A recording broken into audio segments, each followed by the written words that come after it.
এর আগের লেকচারে আমরা পূর্ণ সংখ্যা ও ভগ্নাংশ সংখ্যার যোগ, বিয়োগ ও গুণ সম্পর্কে আলোচনা করেছি। আমরা এই ভিডিওতে পূর্ণ সংখ্যা ও ভগ্নাংশ সংখ্যার ভাগ সম্পর্কে আলোচনা করব।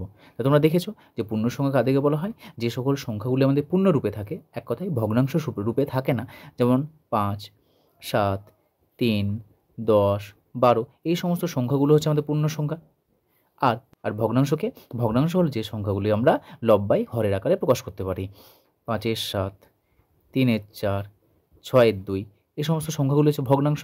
তাহলে এই পূর্ণ সংখ্যা আর ভগ্নাংশ সংখ্যা যদি তারা ভাগের আকারে থাকে তাহলে তাদের ভাগফলটা কীভাবে নির্ণয় করতে হয় সেটা আমরা প্রবলেম দেখো।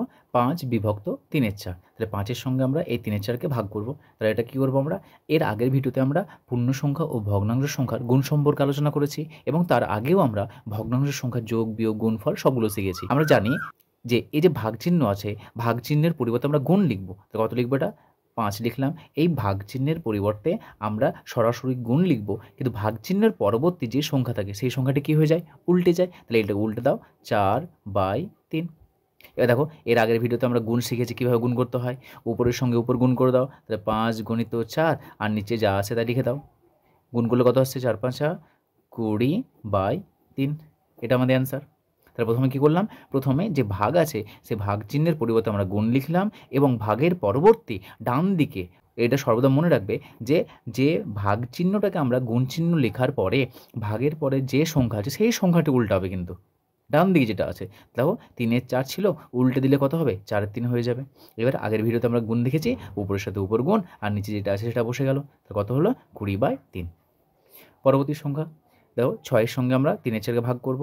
তাহলে 6 আছে, 6কে নামিয়ে দাও। এই ভাগের পরিবর্তে আমরা লিখলাম গুণ, তাহলে এই সংখ্যাটি উল্টে যাবে। উল্টে দাও, তাহলে কত হবে? 4 উপরে যাবে আর 3 নিচে আসবে, 4/3।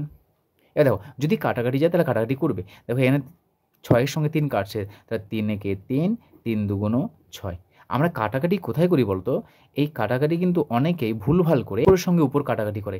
এক কথায় কাটাকাটি এই শব্দটা কিন্তু আমরা ভাগের ক্ষেত্রে ব্যবহার করছি, তাহলে ভাগ করছি। আচ্ছা, ভাগ কীভাবে করি বলো তো? কোনো একটা সংখ্যা উপরে থাকে, নিচে একটা সংখ্যা থাকে, এইভাবে তো আমরা ভাগ করি। তার মানে উপরে একটা সংখ্যা থাকবে, নিচে একটা সংখ্যা থাকবে। এক কথায় 6কে আমরা 3 দিয়ে কাটাকাটি করেছি, তার অর্থই হচ্ছে 6কে 3 দ্বারা ভাগ করেছি। দেখো, 6কে যদি আমরা 3 দ্বারা ভাগ করি তাহলে কত হবে? 3 × 2 = 6। এই যে আমরা ভাগফল পেলাম, দেখো কাটাকাটি করে ওই ভাগফলটাই লিখেছি এখানে। তাহলে কখনোই এই কাটাকাটি যখন করবে উপরের সঙ্গে উপর কাটবে না, কিন্তু সব সময় উপর আর নিচ করে কাটবে। তাহলে দেখো উপরে কত আছে? 4 আছে আর 2 আছে, তাহলে 2 × 4 আর নিচে কিছু নেই, 1 আছে, তাহলে 4 × 2 = 8। নিচে 1 লেখার প্রয়োজন নেই।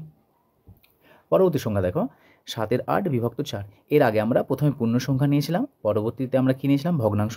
এই দুটো সংখ্যাতে আমরা প্রথমে ভগ্নাংশ নিয়েছি, তারপরে পূর্ণ সংখ্যা নিয়েছি। তাহলে প্রথমে যে সংখ্যা আছে সেটা লিখে দাও, 7/8। এই যে ভাগ চিহ্ন আছে, তাহলে ভাগের পরিবর্তে কী লিখবো আমরা? ভাগের পরিবর্তে বললাম গুণ লিখব। এবার ভাগের পরে যে সংখ্যা আছে, কত আছে? 4 আছে। এই 4টাকে উল্টাবো।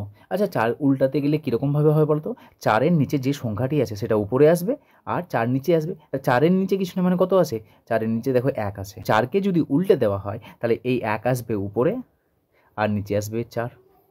এবার উপরের সঙ্গে উপর গুণ করো, নিচের সঙ্গে নিচে গুণ করো, তাহলে 7 × 1 8 × 4। এখানে কিন্তু কাটাকাটি যাচ্ছে না, এক কথায় ভাগ যাচ্ছে না, তাহলে রেখে দাও এটাকে।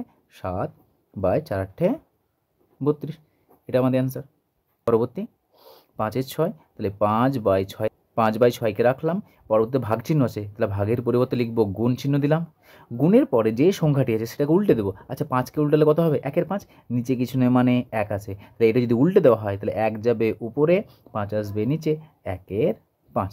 কাটাকাটি যাচ্ছে, দেখো উপরে আছে 5, নিচে আছে 5, 5-এর সঙ্গে 5 কেটে গেল। এক কথায় 5-এর সঙ্গে 5 ভাগ করলে ভাগফল 1 হয়। তাহলে উপরে রয়েছে 1 আর নিচে আছে 6। তাহলে এটা হচ্ছে আমাদের অ্যান্সার। তাহলে এইভাবে আমরা পূর্ণ সংখ্যা, ভগ্নাংশ সংখ্যার যোগ, বিয়োগ, গুণ ও ভাগ সম্পর্কে আমরা আলোচনা করলাম।